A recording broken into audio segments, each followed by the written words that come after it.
औज़ुबिल्लाहिमिनश्शैतानिर्रजीम बिस्मिल्लाहिर्रहमानिर्रहीम। मोहतरम सामीन अस्सलामु अलैकुम व रहमतुल्लाहि व बरकातुहू। तुसां मुखातब साईं नजीब अहमद अवान।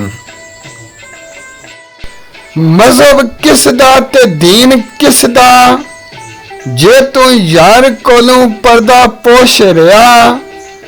जायद शब बेदारियां किस कारी, खाना यार विच खाना बदहोश रहा। लज़त गैर विच यार थी दूर रवें, विच दूरियां यार रपोश रहा। हैदर अगला जग की वेखना तू, जगह कम वाली कम कोश रहा। याद मज़कूर विच गर्क ओके, सारे जग दी मज़कूर हो जा।